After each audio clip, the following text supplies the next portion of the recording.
Coming up, I drop a thing Oh no! or two. Whoa! Eat a croissant. Oh, that's disappointing. And the 8 Series hits the Autobahn for the first time.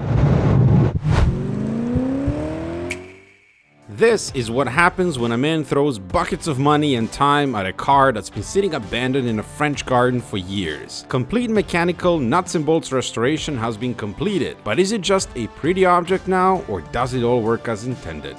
Well, let's torque the rubber bushings and take it back to the place it was taken off 14 years ago, the road. It's been on this lift for 2 years. Okay, let's clean up the interior, make some room for Mutzi, and then let's drive it out. Here we go, wheel it drive under its own power. First, haha, we have clutch. It moves! After 2 years and 4 months, it finally drives. Look at that. Clutch feels great. Brakes feel good as well. 2 years and 4 months is when I took this car inside, December 2022. So give or take a few days. And I took it apart completely, mechanically, every single nut and bolt, front to rear. And here it is, it's finally outside. It took that long to restore this car mechanically. It does feel like a major milestone. All right, now we're gonna put it on the 4-post lift so we can torque the rubber bushings. Mati, what's good? Huh? Come, Mati, come. He doesn't want to. But I don't want to run you over, Mati, and I can't see you, you're so tiny. Starts beautifully, Mati.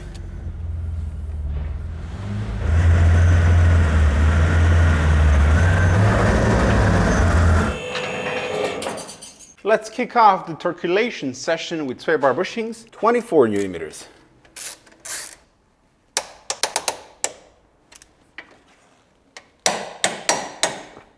And that's the front suspension done.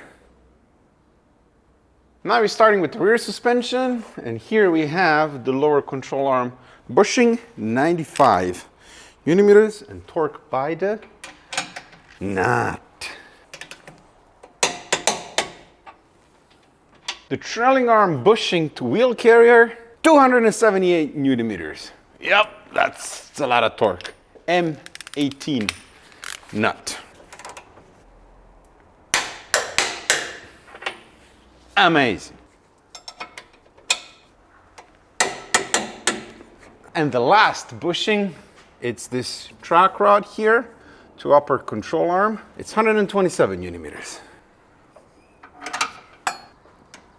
Almost. Nope.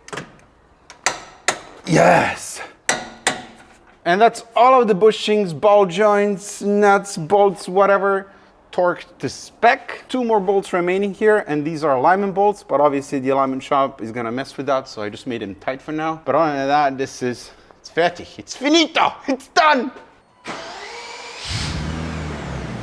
And now we gotta protect all the arduous and beautiful work we did. Even though this car won't see winter driving, I still want to protect the chassis, all zinc plated bolts and shiny parts. To do that, I'm using Dinitrol 4010 surface protector. This stuff goes on like cavity wax, it's liquid and then dries to a hard, transparent, brownish finish. It's high temp resistant, has strong mechanical resistance and lasts a long time. I'm not sponsored by them, I just really like this product.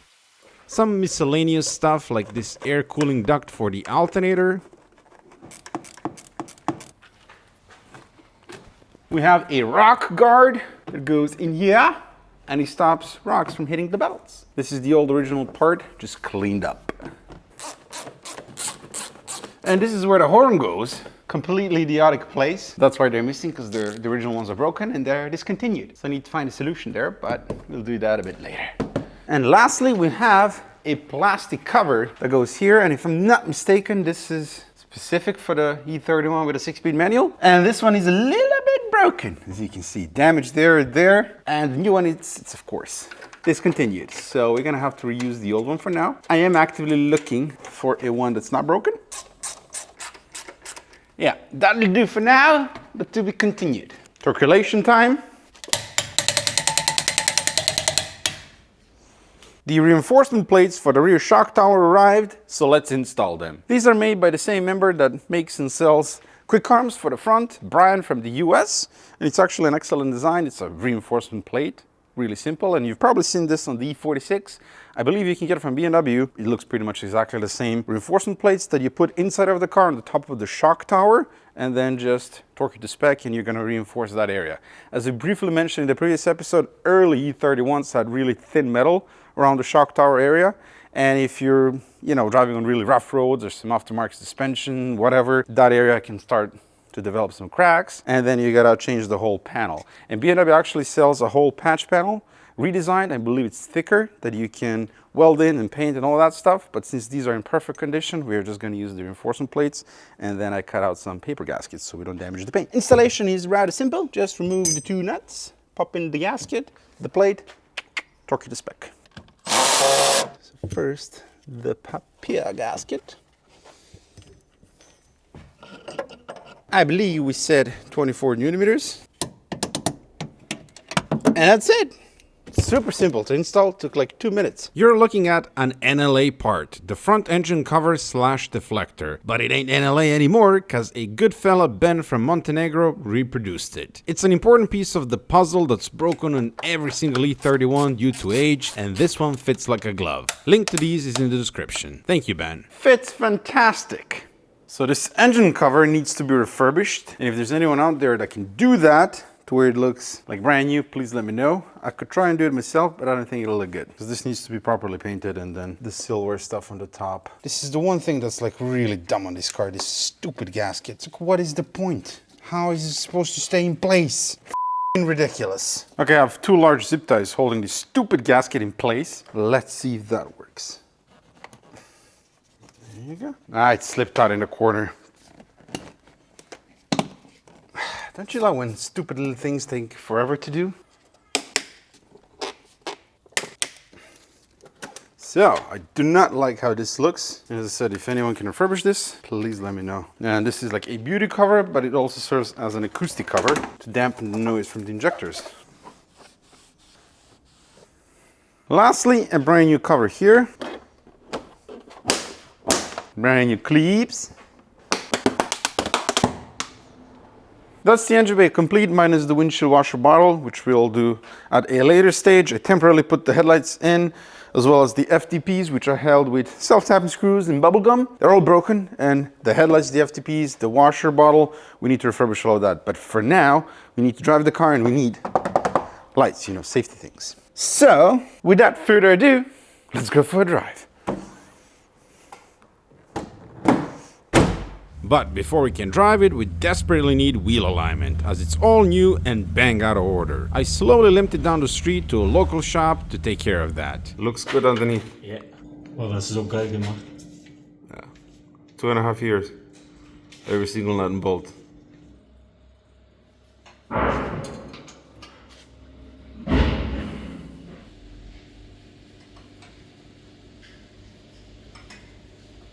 Here we go, boys and chiquitas. This is the first drive in 14 years for this car. I found a receipt here. It says May of 2011. And then I have an inspection sticker on the window that says 2011. And also the previous owner told me that's when it was last driven. So 14 years. I bought it in. It starts so nice. I think 2020. And I started working on it officially in December 2022. So 2.5 years. Working on this car, so off we go. Bon voyage! Let's see if I'm gonna get taken out by a truck. Our first stop is going to be the fuel station, because we need fuel. Okay, let's get some fuel. Look at that, everything is brand new here. 102, going with the good stuff. Can do this. Look, and I don't have to stand there and hold it. That's how you do it, rest of the world. Gonna fill it up all the way. Let's see how many liters and if we end up with any leaks. 170 European shillings, 81.7 liters went in. That's, I've never spent that much money on one fuel stop. That is a massive tank. Let's see what the gauge says. Does it work? It does not work correctly. Nah, there it is. Now it's showing full. It works. Old cards. And I already got 2 looks. The one guy was like, is that from you, Opa? like your granddad? Like, nah, man, found it in a garden in France. And then spent a crap ton of money and time to restore it. Don't smell any fuel, which is good. Today it's supposed to go up to 25 degrees Celsius, I believe, which is kind of warmish, hotish. Not really hot, but warm. I don't want to refill the AC until we know everything is perfect with the car and I don't need to take anything else apart again. So here's what I envisioned in my head. Since we rebuilt the engine, but we didn't do a full rebuild where we honed the block or changed the piston rings, so we don't need to bed in the piston rings.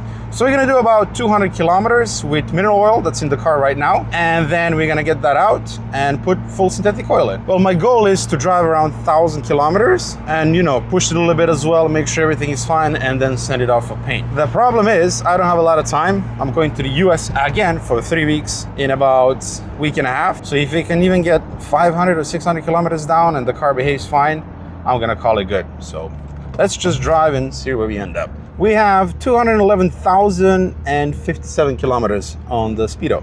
Remember that, it's kind of important. Come on, Astra, drive, let's go. It's 100 kilometers per hour, speed limit, you're driving 50.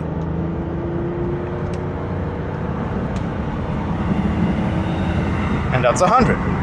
I'm being cautious, if you will, just getting the feel for the car. I got some of that Dinitrol stuff on the exhaust as well, which was a dumb move because now all of that stuff is burning off and staining the exhaust. So I'm gonna pull off quickly here and just inspect the things under the hood. So far, all good. I mean, I haven't even covered 10 kilometers. It seems fine. It's just Dinitrol burning off on the exhaust and it smells awful. Okay, I apologize in advance for wind noise, but I need some fresh air in here, you know?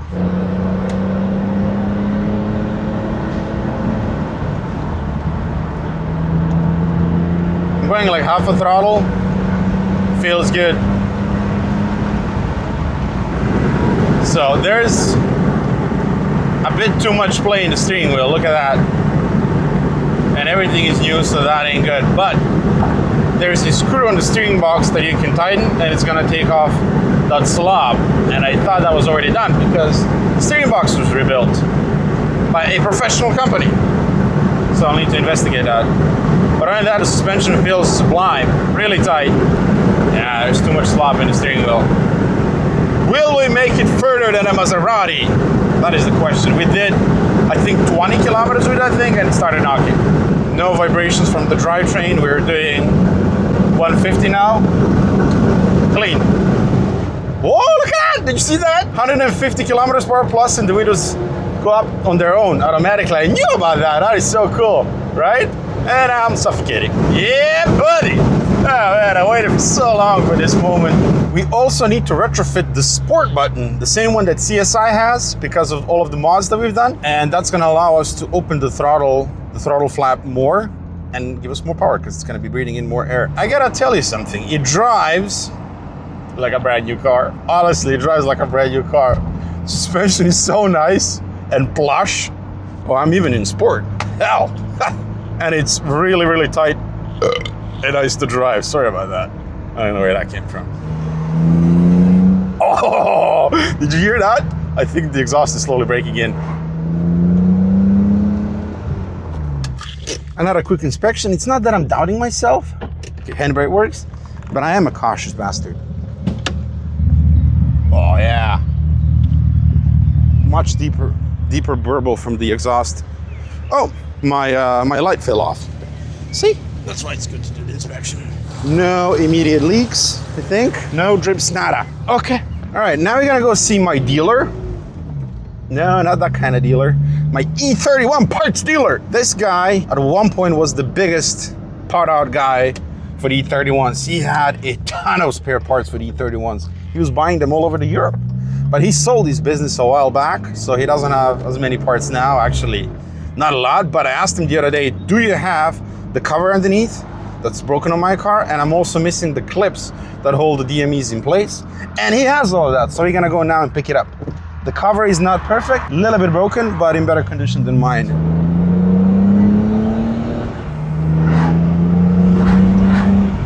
I think if we can get 150 kilometers done today, then I can change the oil, that'll be enough. Don't want to drive too long with mineral oil, but I do want to allow for the piston rings to kind of reset, and also we have fresh cams in there as well, bit of wear, you know, a bit of bedding in. But it has so much torque down low. I love it. 21 kilometers, we surpassed the Maserati. The only thing that I'm noticing so far, it's the play in the steering wheel. That's normal to some degree because it is a steering box. It's never gonna be as tight as, you know, a car with a steering rack. But still, this feels too much to me. Way too much to me. By the way, this video has been massively delayed due to weather. As you can see today, it's nice and sunny because I waited for a nice and sunny day. I didn't want to drive this car in rain. It's not that I'm never gonna drive it in rain, but you know, it's so freaking clean underneath. Right now, I don't want to get it immediately dirty.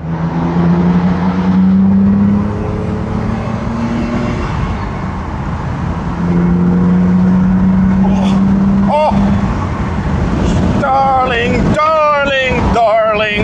But man, it accelerates fantastic. It really drives like a brand new car. Throttle is really, really responsive, like much more responsive than stock M70. M70 was lazy, man. Project Phoenix, you had to like double tap on the throttle if you wanted to rev match. Here, once, that's it. And we're not even in sport mode. Hey, I never tried if the radio works. Yes, it does. And I found a cassette here. Yeah! I'm gonna try and keep the original radio. There's a guy on Instagram I saw that can retrofit all the original BMW radios with Bluetooth. I like that. I'm gonna get one of those. And I'm curious what's on the tape and if the tape works. Shouldn't you swallow the tape? I think that doesn't work. No, that doesn't work. That's broken, brother. Look at that, another guitar festival. Isaac Albinez. Another one. Cadillac. Johnny Holiday with an A. Let's listen to that. Come on, work, man. I want to listen to Johnny Holiday. Les voitures, Mirador, Rainer Jeter, Himalaya. So yeah, if everything goes well and I can check off the mechanical part of the restoration off the list, then the next is the interior and exterior. Yeah. Traction control working there.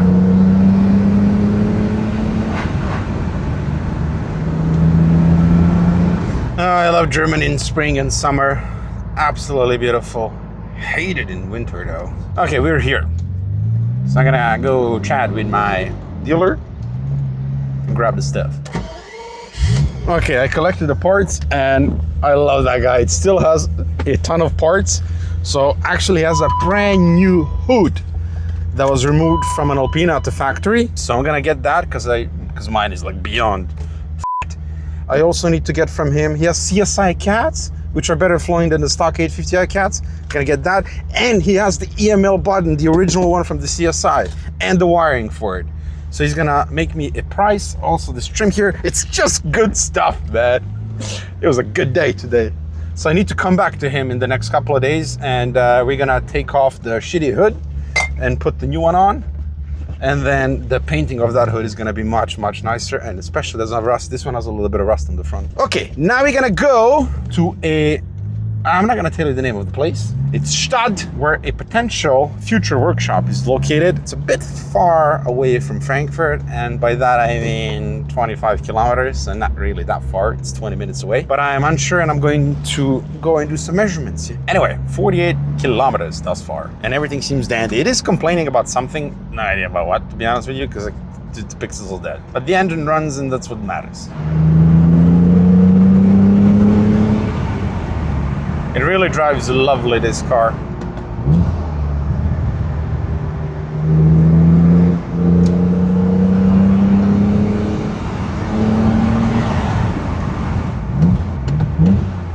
Okay, girls gotta eat, so I got a sandwich. A cappuccino. This car doesn't have cup holders. Some of the later models had them here. I was used to this cup holder here to hold the cup. So this is technically a cup holder. I think that's gonna work when I accelerate to 350,000 kilometers an hour. I don't think so. The speed limit is 20. Why don't I just go and walk instead of drive? The guy on the bike is faster than me.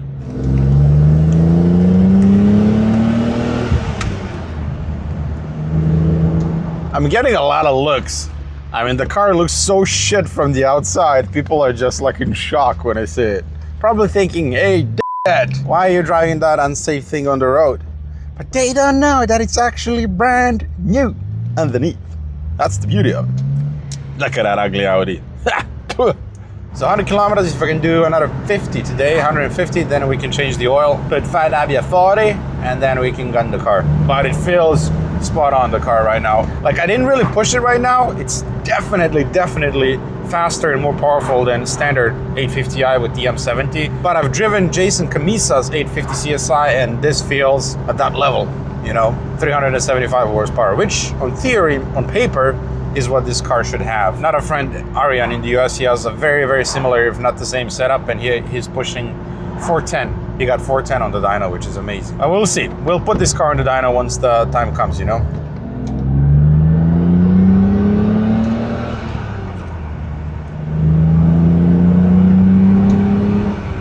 Very clean.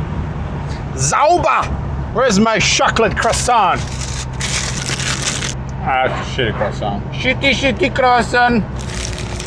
Oh, that's disappointing. Crappy croissant, man. Now I need agua.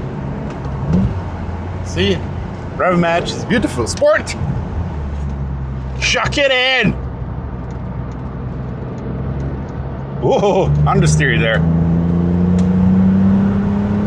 I believe we're at the same exit where Alpina engine blew up, Project Chicago. Okay, brisk acceleration.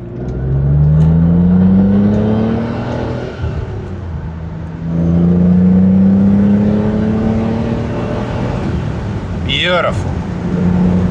Look at this. What a beautiful day. Oh, it feels so good.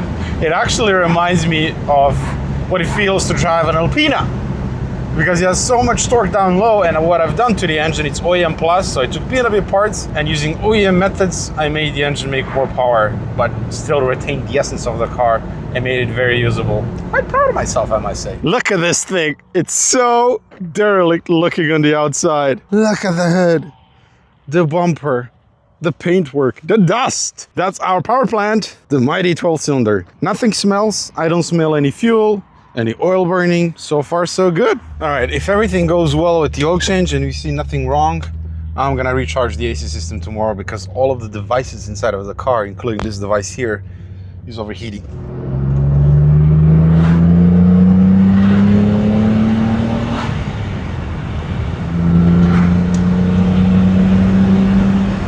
I gotta tell you, this feels incredibly good. Oh, EDC is brilliant. Thank you so much, Nugget. I love it. Man, this car was engineered brilliantly. We are back in the dojo. 178 kilometers. Done without any issues. Okay, time for an oil change. Let's remove the oil filter first. Aluminium, there's a reason why they went to plastic caps on later cars. That's just way too hot. Yep. It looks clean in here. The oil is nice and clean, which is what I want to see. Okay, let's jump underneath. All right, up it goes. Subframe X5. Oilix, where are you? Guten Tag. Okay, place your bets about oil leaks. 3, 13, 33? Really? Or maybe none? Maybe none. Oh. Whoa! Other than dinitrol melting in certain places, because I was very generous, I don't see anything. Oh no! No. Say it ain't so. Say it ain't so! It's dry, man. It is dry. Okay, you owe me 150,000 euros. Take that right now. Thank you very much. Look at this. Drier than I don't think I can say that on YouTube, though. But yeah, I was very, generous with dinitrol. That's this yellowish stuff now that turned kind of yellow, and this is on the headers. As you can see, that's not rust. It's dinitrol. Oil pan, rear main seal. All of that is nice and dry. Look at it in the front as well. All completely dry. Again, this is just dinitrol. It's actually, you can't take it off. This is the neutral as well, but it's absolutely bone dry. There isn't a single leak anywhere, at least not in the front. I didn't check out the rear yet. Transmission, if you remember, we repaired the shaft seal on the back of the shifter. That seems to be great. All right, let's go to the back. And any leaks here? It's just the neutral melting. The output shafts, all good. No grease spraying anywhere. But so far, so good, man. Everything looks fantastic.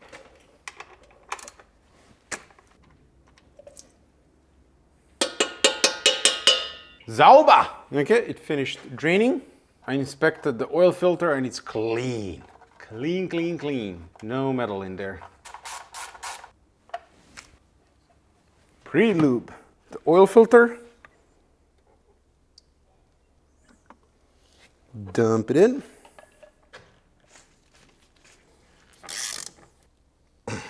As the piston rings are already bedded in, we don't need to continue with mineral oil. So we're going with the really, really good stuff. 5W40 fully synthetic oil from Lecumoli. That's what's prescribed for the M73 engine, which this basically is. For now, I'm gonna stick with that, but I might bump it up to 5W50 if need be. Drink up, my lady. You can hear it slurping oil. All right, let's fire it up. Oil pressure light immediately off. Sounds good. Sounds good, so let's go drive it some more. So now we're gonna go see my man Tony Caliente. That's not his nickname, but now it is. To see if I can get the AC recharged real quick, because today it's gonna get hot again. Here's Tony. Now you're gonna recharge the AC system. The second one is hidden right over there. The AC recharging unit. So the E31 takes 1,925 grams of refrigerant, but this is the old R12 refrigerant, and we converted the system to R134A, and I found the official chart from BMW, and it says that it should be charged with 1,550 grams of the new stuff. So that's what we're doing right now. He pulled the vacuum, it's holding, and now we're charging the system, and then we'll see if it works. Feeding the beast. It says fueling, but the AC will not work, and I'm gonna tell you in a minute why. We're back in the dojo. The AC system is fully charged, but the AC compressor is not kicking in. Why, you ask? Well, that's because we used a brand new style AC compressor that has a single pin on the connector, as you can see. And the old one has 3 pins. This means that we need to modify 2 wires on the lock sensor for the compressor, whatever that is. And I found this information online on good old Beamer forums. Harold actually posted that, if you remember him from the Project Phoenix video. Anyway, where do you think that lock sensor lives? In that box over there? Maybe that one? Somewhere near the compressor. No.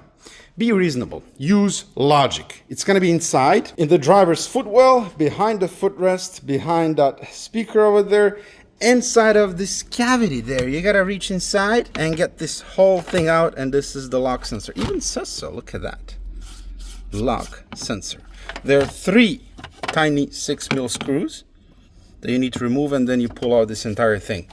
And our man Harold says that we need to splice pins 3 and 5 together, and then the new AC compressor is gonna kick in. Basically, we're gonna bypass the old system that was a bit too complicated and had some additional sensors and stuff that the new one doesn't use. So there we go, connection made. Pin number 3 and pin number 5. So these are the colors of the wires and those pins. You need to splice them together. I used Vago connecting terminals. I like using these because they can fail like crimps or solder.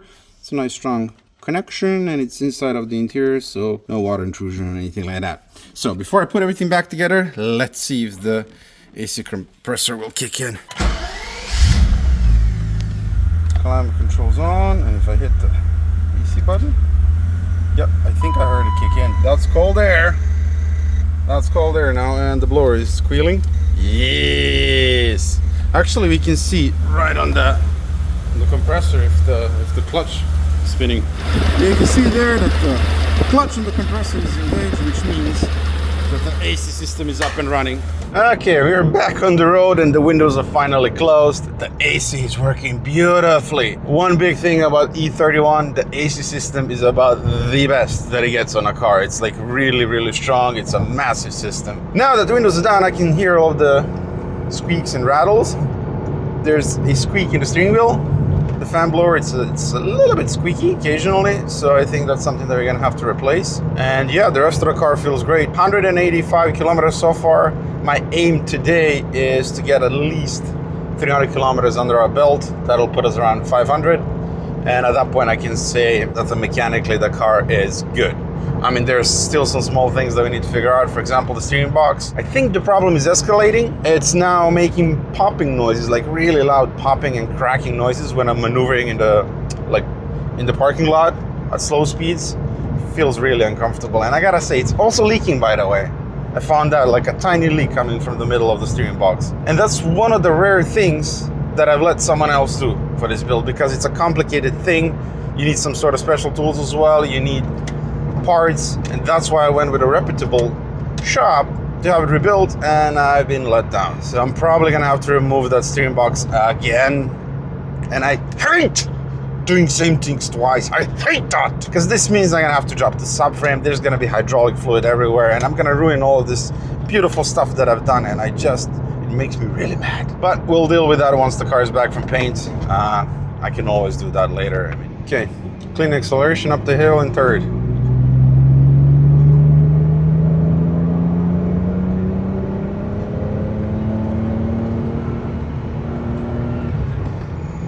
Put it in sport. That's traction control flashing.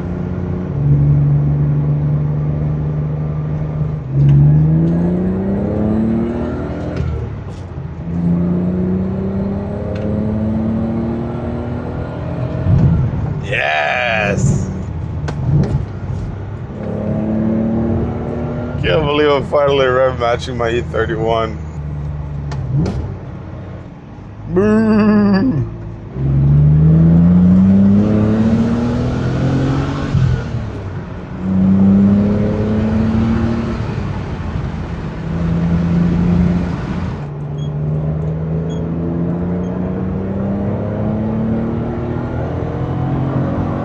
It's just the steering box play is so annoying, I can't really enjoy it.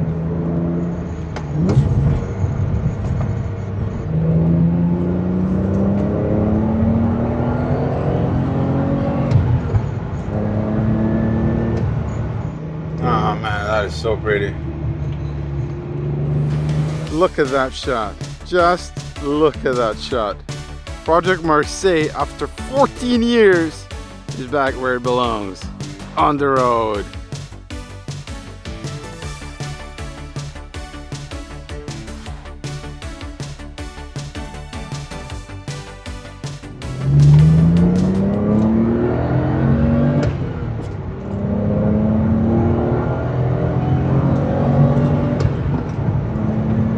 All right, nearly 400 kilometers completed, and here's what I've noted on this very first stress test drive. The engine pulls beautiful, pulls clean. It's responsive, it's very sharp, it's potent, it has torque. I think we are good when it comes to the engine, and it's going to be even more powerful once we retrofit the EML button. The biggest issue right now, steering box. I mean, I'm just sailing right now. This is not driving. So need to address that. The rest of the suspension is just perfect, man. It's just superbly good. It's really, really comfortable. Then you chuck it in sport. It's still comfortable, but sporty. I mean, this is not a sports car, but I love driving it. Then obviously the blower fan, need to address that. The idle, it's a little bit on the rough side, which could be normal because we do have sporty cams in there, or maybe the tune just needs to be fine-tuned, or maybe it's something else, but it is something that I'm gonna look into. But so far I'm extremely happy with everything, man. E31, finally driving this thing properly. All right, I gotta go get a bit more fuel, and then we'll calculate the fuel consumption. Okay, I fueled up and I've done the math. The fuel consumption is 17.4 liters per 100 kilometers, and that's on par for what this is, 5.4 liter V12. It ain't gonna be, good on fuel. And the exhaust, I think it's a little bit too quiet. Normally, a brand new exhaust needs around 2,000-3,000 kilometers before it's like fully broken in. So I'm gonna wait for that to happen. But for now, it's you can hear it, but it's too quiet. Merging on the Autobahn, boom.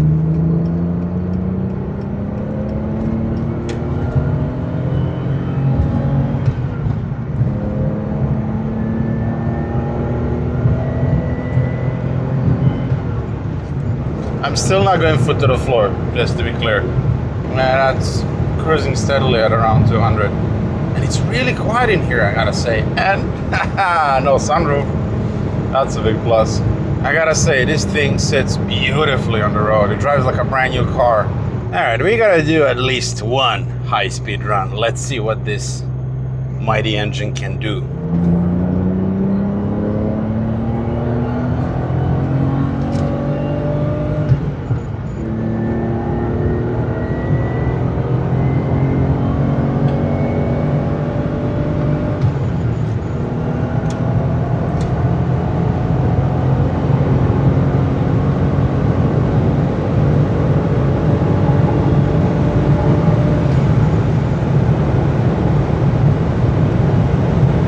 I usually hit 240 with the E31 M5 as well. It feels fast, plenty fast. And it is so stable in the curve. Man, EDC is working brilliantly.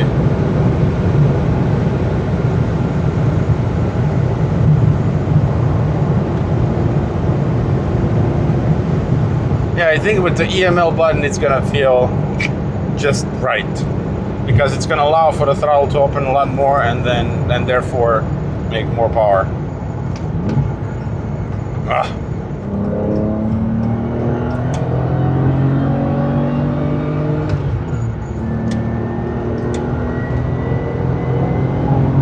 Oh yeah. Feels plenty fast. Builds power beautifully.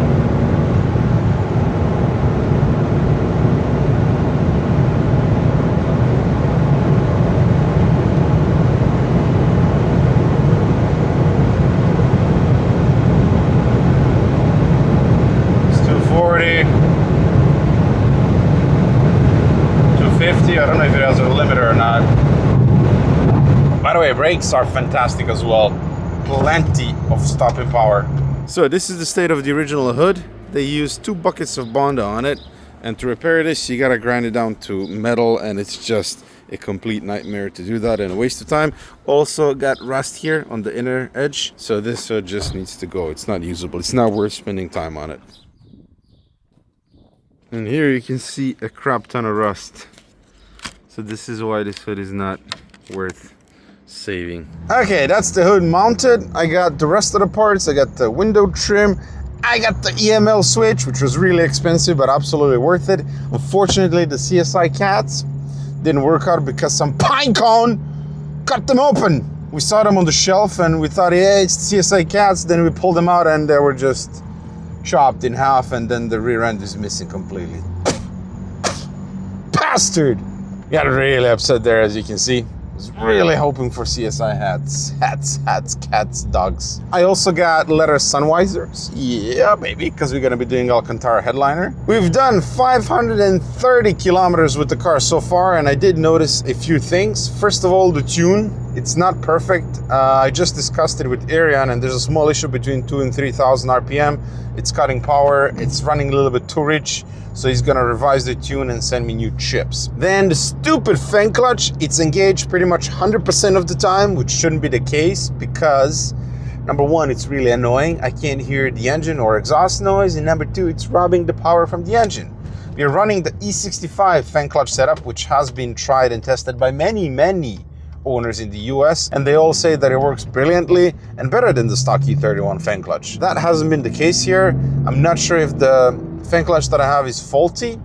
It's OE made in Germany bare part. So I swapped in another E65 fan clutch that I accidentally have in stock, and we'll see if that makes it any better. For now, I think it's quieter, but we'll see. And the last issue, and I can't believe I'm about to say this, the wheels. The wheels are not going to stay. The beautiful 17-inch Alpina wheels, for which I've searched a long time and paid a crap ton of money. They are too small.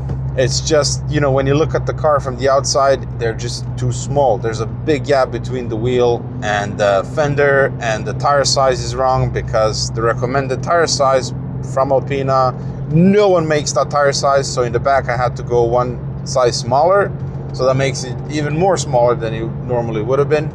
And then the traction control is not liking that. It's just constantly going off, as you might have noticed. So I'm gonna start searching for Alpina 18-inch wheels. Other than that, the car is just fabulous, man. It is absolutely fabulous. Mechanically, yeah, we just gotta do the stupid steering box, but at this point the car is ready to go for paint. So here's the replacement hood. This is sorta newish old stock. The story is an E31 was made, it was shipped to Alpina. Alpina then took this hood off to put Alpina hood on, and this was never used. My dealer guy bought a bunch of hoods from Alpina back in the day, and you know, they were not used. That being said, it does have a few ding-dongs from storage, one nick there, one there, slight dent there, and I think I've seen another one here.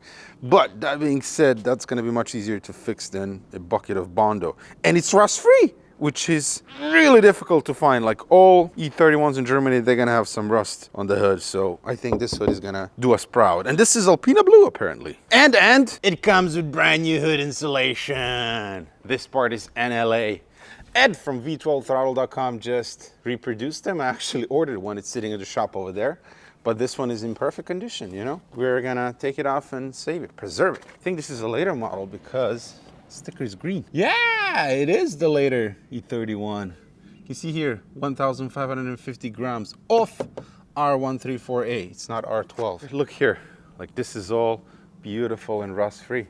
You see there? Alpina Blau. As we wrapped up the mechanical part of this beautiful restoration, it's time to focus on the body and the interior. And it's been a while, so let me jog in memory what the condition of the body is. It's good. The car has been painted precisely 67 times in France. I mean, there's so much Bond on here that it must have been at least that many times. The front bumper is in horrible shape. Big bulge and a crack here. Starting to crack here, that's all Bondo. Bondo, Bondo. So this bumper, it's not worth saving. It's just in horrific state. So we're simply going to replace it with a good one. Fenders. Bad, real bad, full of Bondo. There's rust there as well, so I need to find replacement ones. I mean, this can be fixed, but it's not worth spending time. I mean, it's just gonna add up the cost of whole paint if you're gonna try and save these parts. The doors, yeah, that's a beautiful paint job right over there. I don't know if they're gonna be able to save the doors, but they're gonna try. The roof is in good shape. This trim, not so much. This is from slamming the window with a dead battery, so I have replacement ones from my dealer friend on both sides, and then you can see paint lines here and here, so this trim definitely needs to come off. Scratch here and more damage here. The quarter panel, they'll have to save that because I'm definitely not gonna cut an original part. Damage there as well. The bumper also full of Bondo, so we're gonna replace the rear bumper as well. The trunk lid, I think they can save it, we'll see. This quarter panel, equally awesome. No damage, just bad paint work. And then look at this craftsmanship here. Ain't that beautiful? Yeah, I don't know if they can save that. That looks horrific. Again, if not, then I'll search for used doors. This fender is also buggered. Damage there, Bondo there. So if anyone has a set of good fenders, please let me know, I will buy them. So let's kick off by taking the bumpers off. The FTPs, we're definitely keeping the French yellow ones. And yes, the car can pass tooth inspection if it had yellow headlights from the factory. And this car did because it's a French car. However, the FTPs are, what's the word I'm looking for? Pretty badly yeah, this one is like split in half. So I need to remove the lens. The rest of it is not usable. This part, the turn signal, that's cracked. So self-tappers, gonna need grills all around as well. Thankfully, the yellow lenses are still okay because this stuff is NLA. You can't buy brand new anymore. And I think yellow headlights up against Calypso red, that's gonna look really good. The beautiful 17-inch original Alpina wheels won't be staying. I'm hunting for 18-inch ones. So again, if anyone has that, let me know. And also, if anyone wants to buy these, let me know. All right. Need to remove a few 8mm bolts.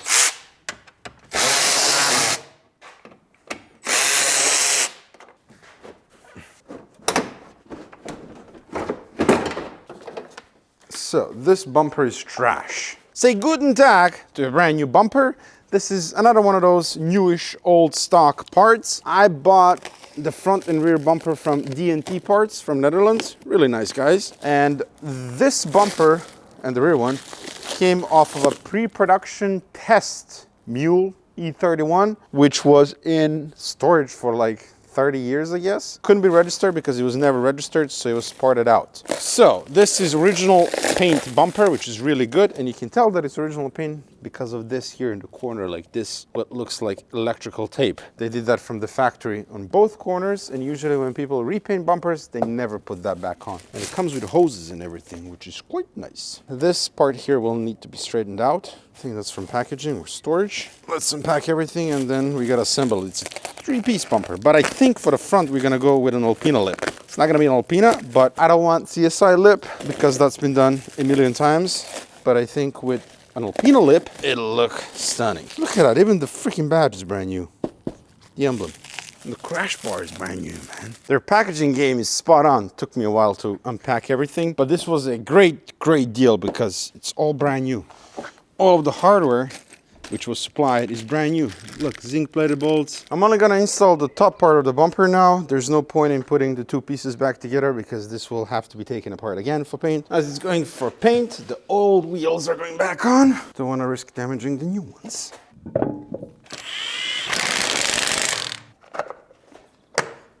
Right, let's see how the new bumper fits.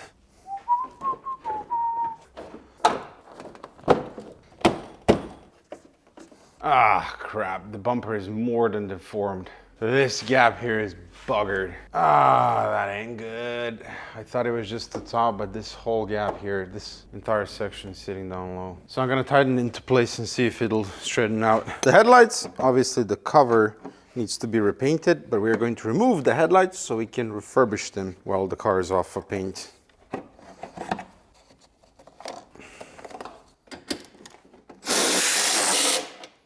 I actually already zinc plated the nuts. So careful with this. This is precious goods. Yellow headlights, extremely rare and no longer available brand new. So we gotta refurbish these headlights. Hella, made in Germany. Feast on a rare NLA part, hood installation. So this one is coming off. I'm gonna store it in a safe place. Oh.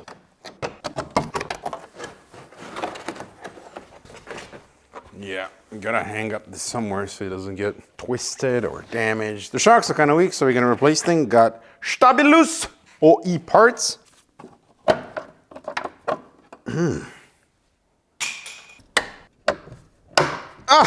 Liqui Moly, wherever you go, wherever you turn. Liqui Moly is one of the main reasons why I'm gonna be able to move to a bigger place. She'll explain that in due time, my good friends.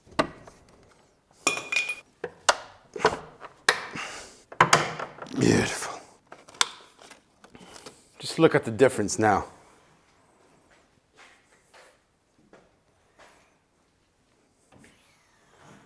Beautiful. By the way, merch, I don't advertise it nowhere near enough. See, E31 t-shirt, Project Marseille. You want one? Come get one. The link is in the description. Anyway, let's move into the rear of the car. Welcome to the rear of the car. It's midnight and people are sleeping over there behind the fence, so I gotta be kind of quiet, okay? Not everyone is as crazy as I am. Some people have life, you know. Boy, are these blown. I think that was acceptable. Beautiful. Now it won't be slamming anymore on me. When you open it, goes up and it slows down.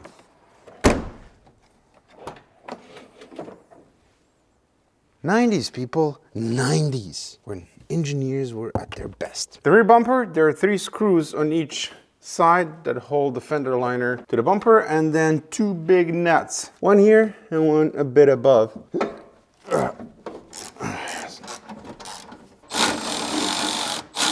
And now the bumper should slide out. 3 10mm plastic nuts on the inside there. Now it should slide off. Oh, this one is a little bit heavy, you know what the f. Jeez Louise. till this goddamn plastic. This thing is heavy, man. The rear end of the car looks great. No rust, no accidents or anything like that. Just a little bit dirty, so I'm gonna give it a quick clean before I put the new bumper back on. Didn't have to remove the stupid plastic, by the way. I have Liquid Moly engine bay cleaner. Just gonna spritz it all over. Not gonna go crazy, but just, it's gonna bug me if I leave it like this.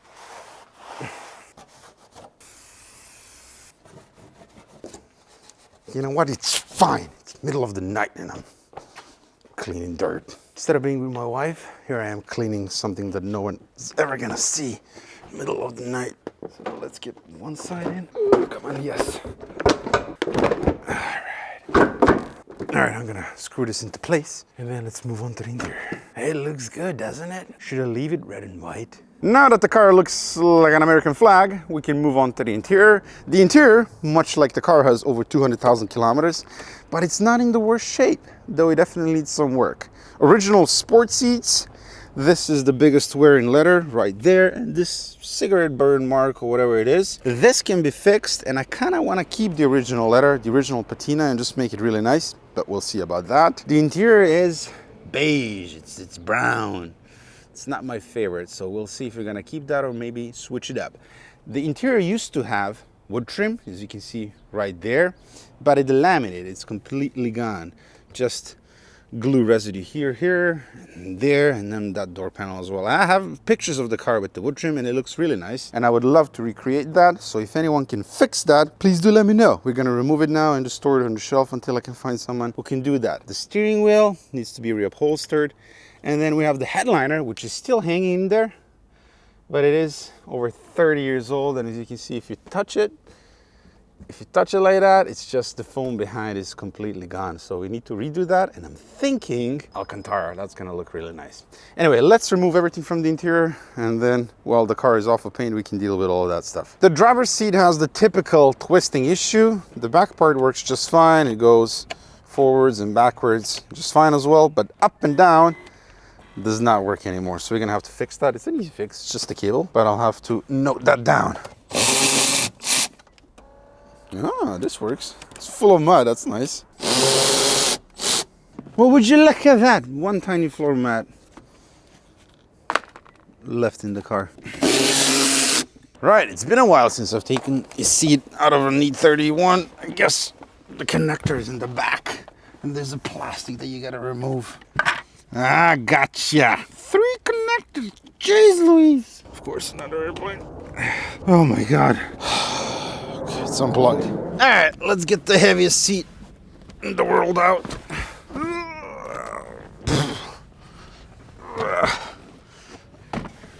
That's a lot of junk. The rear seat is pretty much already unbolted. There we go. So this seat also has a seat twisting issue, and also it doesn't move front and back at all. Oh my. Ooh, a lighter. Look at that, it's fancy. Has marijuana on it. Oh, it still works, does it now? Not so sure if the seat was ever out. So much crap in here. This is a bottle of paint, like touch-up paint. And then equally as good on this side, plus the lighter. So let's quickly vacuum this up. Bowls as well. And a shilling. Is it a shilling? République France. I don't know, it's 5 francs. Ha! Francs. Yeah, that was a long time ago. Heck, that's good enough for now. So let's get this out of the way. Does it still have the original first aid kit? It does. Made in West Germany. Fabrik and RFA. Cool. Let's get this out. No, there it is. Let's get the steering wheel out.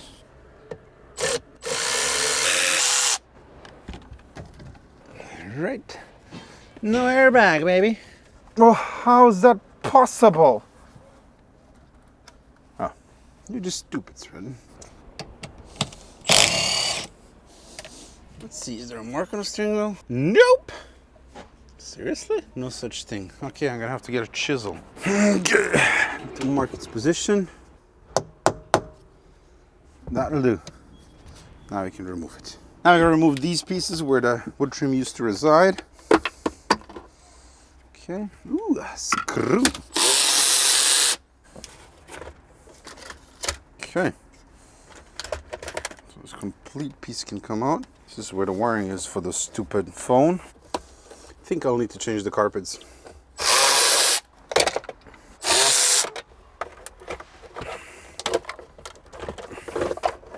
Jeez. Look at that. 2 zip ties, man. And now the only remaining wood trim in the car, this here. Oh. Where did that go? We need to remove the onboard computer and the radio. Not sure how to do that. From the back, yeah. Push it out. Yes, come on. Okay, what about the freaking radio? How does that come off? Look at that. It's one of those things that you can put in your pocket. Goes in like that. So just lift up the handle. I said just, yeah.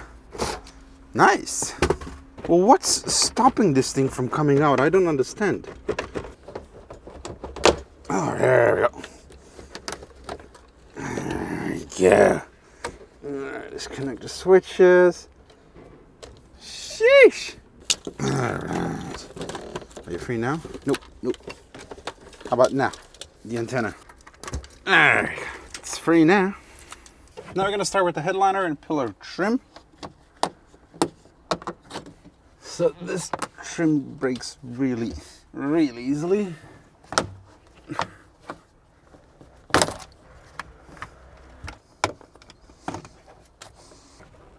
Can I remove it without breaking it? Hey, nope, bottom one broke. Next, the rear parcel shelf, which means we gotta unbolt the seat belts.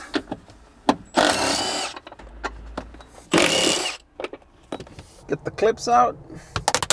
That one broke as well, good. Speaker grill. Oh my God, all the clips are breaking. I don't think that's avoidable. Everything is over 30 years old. It's just, yeah, pretty much every single one of them broke.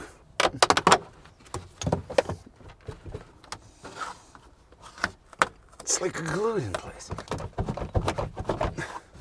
It's this material, it's melted and now it's glued. There we go. Didn't need to remove the grills. A-pillar trim. Please don't break. Please. This is already kind of broken.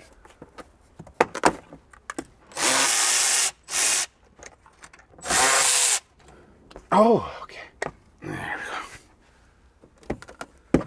Connector is on the inside. There it is. Yeah, this is broken. Someone attempted to repair it, didn't quite work.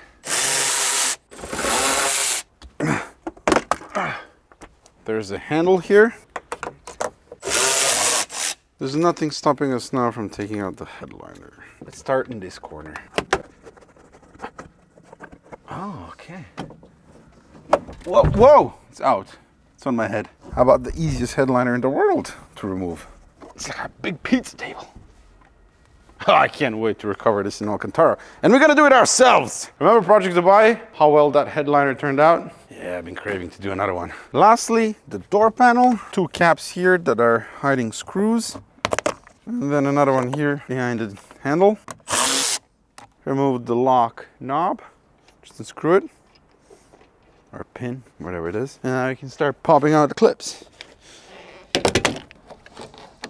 Oh, okay. And that's the interior stripped to the point where it needs to be stripped for now. The more that I look at that plastic, the more I hate it. It's just really ugly. It's not a good color. I think we'll have to change the interior to black. Two-tone, you know, black plastic, and then spice it up with a different color. Leather, definitely not black. I want something else, maybe cream or white. We'll see what works well with Calypso Red. But that's as far as the interior goes for now. The bumpers, unfortunately, not gonna work out. Even though they're essentially brand new, they were stored in a box and something was sitting on top of them. That corner over there is completely deformed. It was squished. So I tried to stretch it yesterday to put it back into shape. It's just not gonna work out. It's very wavy and deformed.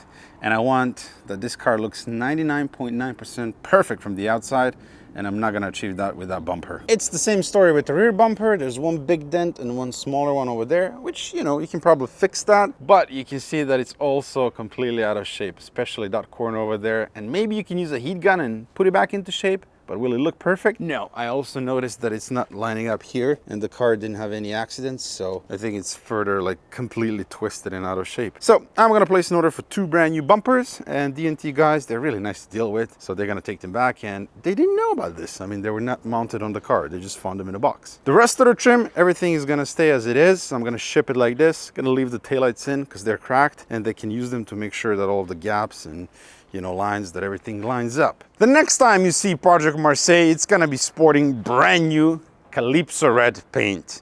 We are going with the factory original paint. I did consider a few different blue options because they look really good, like this Alpina blue. But to get that done correctly, it's a tremendous amount of work. You basically gotta strip the chassis because you gotta paint the engine bay, inside the fenders, the interior, and it's just not worth doing that when Calypso red is a beautiful color. The car is going to MBL Classics in Poland. They just delivered Project Hovde, the E31 M5, and they completed the complete underside undercarriage restoration of that car, and it looks beautiful. It looks mint, it looks factory.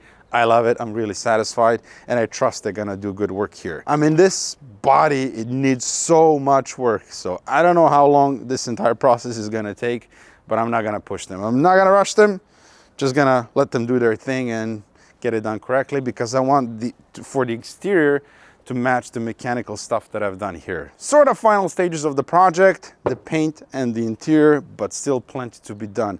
I mean, we gotta work on the interior in the meantime, the headlights, just small things and chasing stuff. That's gonna be the tricky bit here. I placed an order for brand new bumpers, so these are gonna come off now. I hope that you're enjoying this restoration series.